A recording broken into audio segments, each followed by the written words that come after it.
Hey guys, it's Alex, your pickleball partner. I had a lot of requests for the next tutorial and this was the winner. The two-handed backhand is one of modern pickleball's most consistent and powerful weapons. I'm going to be breaking it down for you today, step by step, just like we did for the forehand and the serve. I'm going to break it up into chapters as well so you can follow through at your own pace. But if you're able to master this, it's going to be well worth it and it's going to be a serious weapon in your arsenal. So if you like this kind of tutorial style content, give me a like and subscribe to let me know. All right, so we're going to start with a beginner foundation and we're going to be focusing on our footwork and also our stance. So we'll start with the stance here. We're going to be in what is called a neutral stance, which means we're not open to the court, we're not close to the court, we're going to be neutral to the court, which means our feet are going to be we're going to be facing parallel to the sideline here. The reason why we're going to do this is that for the two-handed backhand, we want to be shifting our weight from our plant foot to our front foot. So our two-handed backhand is going to be shifting our weight forward. And then another important piece is that when you have two hands on the paddle, you're going to be able to coil your body and uncoil your body for the power. Being in a neutral stance here will help us coil and uncoil our body better. So then to talk about the footwork, our footwork is always going to be, you want to turn, run towards the ball, stop with your plant foot, which will be your back foot. For me, it's my left foot. But you're going to run, plant your back foot, and then you're going to step into it and shift your body weight forward to hit your two-handed backhand. All right, so next we're going to talk about your grip. What you want to do is take your right hand or your non-dominant hand, and you're going to put it onto the paddle in a continental grip. That's going to be your pointer finger knuckle on not bevel 1, but bevel 2 here, this small bevel here. You're going to put that knuckle right onto bevel number 2 for continental. And then for your non-dominant hand, your left hand, you're going to have a lefty eastern forehand grip. And that's going to be your pointer knuckle on the third bevel over here. So 1, 2, 3 on your third bevel right here. And you're going to have to slide it up a bit because it's not going to fit on the paddle if you have a standard paddle. But you're going to keep that same angle here and then put your pointer finger up on the back of the paddle. Everyone's grip is going to be slightly different based on their hand shape and how it feels, but it's really important to get your hand up here and close the paddle face because your left hand is going to be responsible for controlling the angle of the paddle face, which will then determine how much topspin you can get on the ball when you hit with a closed paddle face. All right, so now that we have our grip, we want to establish our swing paths. So the swing path progression is going to be very similar to the forehand. We're going to start with beginner and we're going to start low and just go low to high, and focus just on that. And just similarly to the forehand, we're going to start incorporating more of an arm C loop here to start getting that paddle momentum. And then we're going to start doing a bit more wrist action here to get some more aggressive topspin. You're going to do a C loop with your arm and then also your wrist. If you want to go any more in depth, you can check out the forehand video and try to save some time so the video doesn't take too long. So go ahead and check the forehand video out if you need some more reinforcement on how to do a C loop and get wrist lag. All right, so for the final step, we're in this beginner foundation, is that we're going to learn to hit a lefty forehand. So we're going to take the same grip we had, continental right hand, eastern forehand for your left hand, and it's choked up at the top here. And then we're just going to take your right hand off and we're going to use this choked up grip to hit a lefty forehand. The reason why we want to do this is that we want you to get comfortable having your left hand be the dominant hand on the two-handed backhand shot, and it's going to be controlling your swing path, the paddle face, and it's going to be responsible for creating all the topspin. So I want you to take some time and practice this. You can drill with a partner, or you can just hit against a wall, or you can just drop it to yourself. But you want to get comfortable generating topspin with just your left hand so that your brain can kind of rewire itself. So hit a couple here, you just want to toss it to yourself, get underneath the ball, create that topspin. You can start with low to high, but you're going to do the same progression and start getting comfortable with using a C loop, maybe some wrist lag, a little bit of wrist to generate a more aggressive topspin. But you just want to get comfortable letting your left hand dominate here. You're going to see good topspin come out from this. A little bit too much topspin there.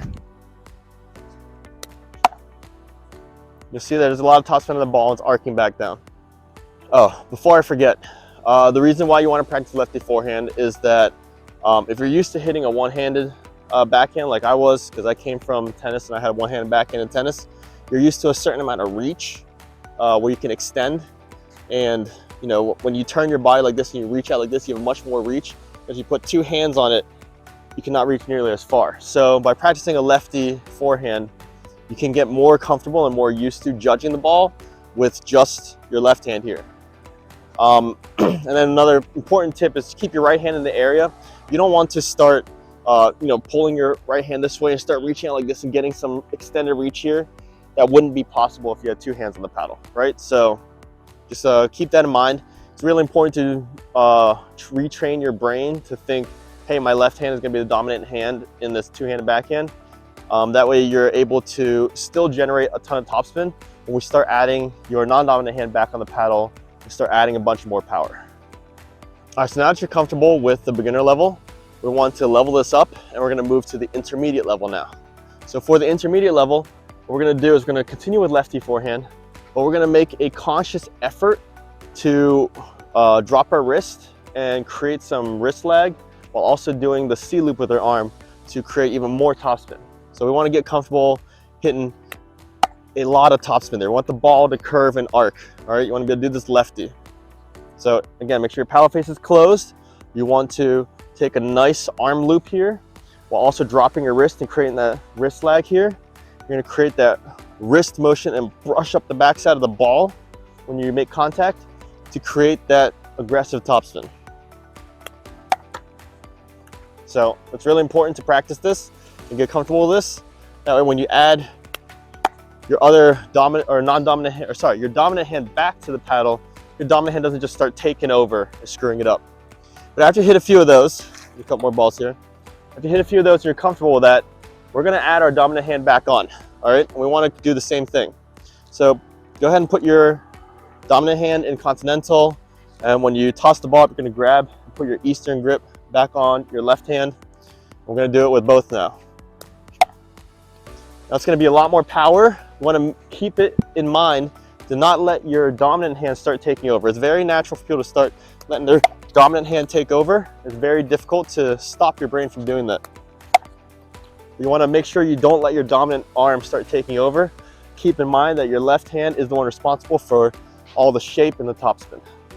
All right, and the second thing I want you to start focusing on in the intermediate stage here in this progression is I want you to start bending your legs, all right? I haven't really talked about the legs and bending yet, but a big difference with the two-handed backhand is that you can't just dip your shoulder to get underneath the ball. And so to get underneath the ball, to create that brush and get topspin, is you're gonna have to bend your legs. And I'll show you the body mechanics here. So for a forehand, if you wanna get underneath the ball, let's say the ball's down here, how do I get underneath it? Well, you can just tilt your shoulders, right? You can reach under here, tilt your shoulders like this, hit a forehand, and get underneath the ball and create topspin. On a backhand side, that's just not gonna happen, right? Like, you can't tilt your shoulder like this to reach underneath it. You're gonna end up bending at your waist, right? If you bend at your waist, this is a terrible shot. So instead of bending at your waist, what you wanna do is you wanna bend your knees and get underneath the ball. So that's the next thing I want you to focus on in this intermediate stage, is I want you to really bend your knees to get underneath the ball to create that topspin. And it'll also help with creating stability too when you hit your shot. So it looks something like this. Get underneath, hit that topspin, get underneath the ball, create that stability, and then shift your weight forward. So that'll be it for the intermediate stage, and let's move on to the final step. And we're gonna talk about how to make your backhand more advanced. All right, so for the final step, we're going to focus on adding power. And the majority of power from your two-handed backhand is going to come from your core and from the coiling and uncoiling of your body. It's a little bit different than the forehand. There's more whip in the forehand.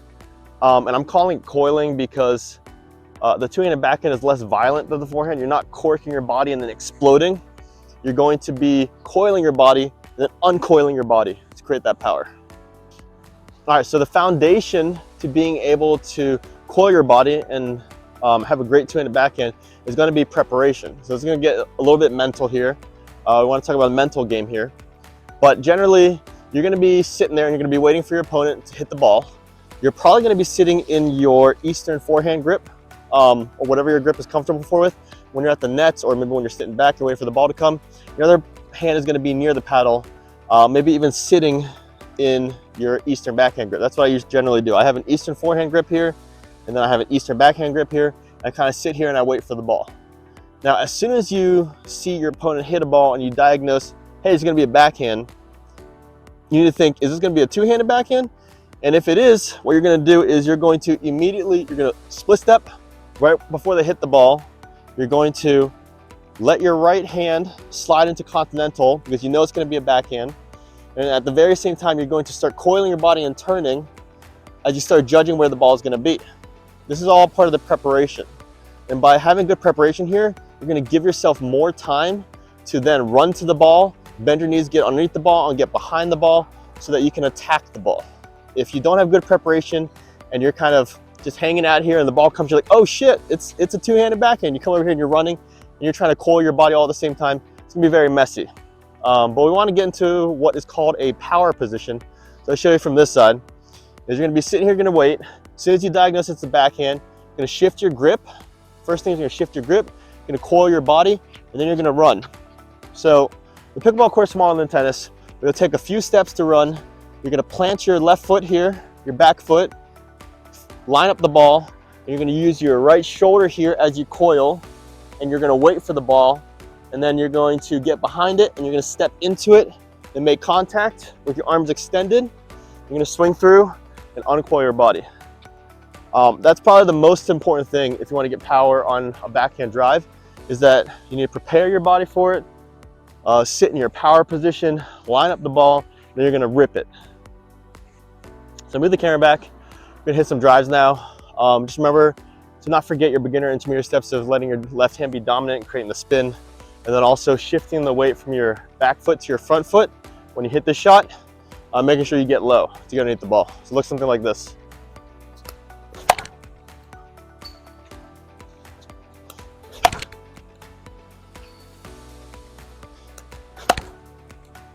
So you see there's a ton of spin on that ball.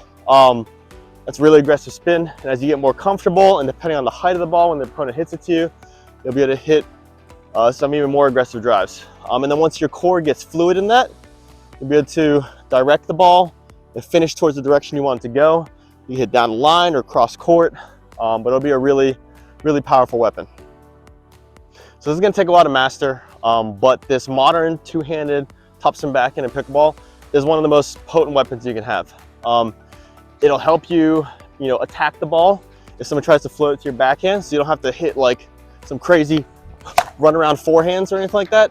Because this puts you out of position, right? If you run around here, you hit this ball, now your partner has to shift over, and you're gonna leave space open on the court. So if you can develop this weapon and be able to hit a backhand drive from here to attack the ball, it's gonna put you in a much better position to get up to the kitchen and attack right after that.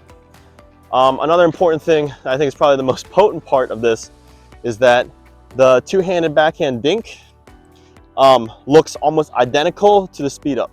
It's pretty much indistinguishable while you're loading. It's very difficult to diagnose as an opponent. So that's probably one of the best uses of this, is that when you get comfortable hitting this two-handed topspin dink, you're dinking cross court, and all of a sudden someone hits another high ball at you, you can load up like you're about to hit that dink and then just whip it down the line. And it's a really great way to get some free points or get a pop-up to put away. All right, so let's recap all the major steps to mastering your modern two-handed topspin backhand. So first we're gonna talk about your grip. It's gonna be continental with your right hand on the bottom, Eastern with your left hand on top. Preparation is key. So when you diagnose that it's gonna be a backhand, immediately switch your grip and coil your body and be prepared to hit the ball. Footwork is also really important. You're going to want to run to the ball and get behind it, so you can get ready to load up and unwind. Shifting your body weight forward. So, the fourth thing here is going to be your plant leg. Is to shift your body weight into your front leg to generate that power and stability here. And then the final thing is that you want to be uncoiling your body. That's where a lot of this power comes from, is going to be coiling your body with that preparation, then uncoiling your body when you hit. So those are some of the most important steps there. Oh, sorry, and number 6, make sure you bend your knees. You need to bend your knees and get low so you get underneath the ball when you hit this topspin drive. If you can't get underneath the ball, you're not going to get topspin, and you're just going to sail it out. Oh, and one final tip.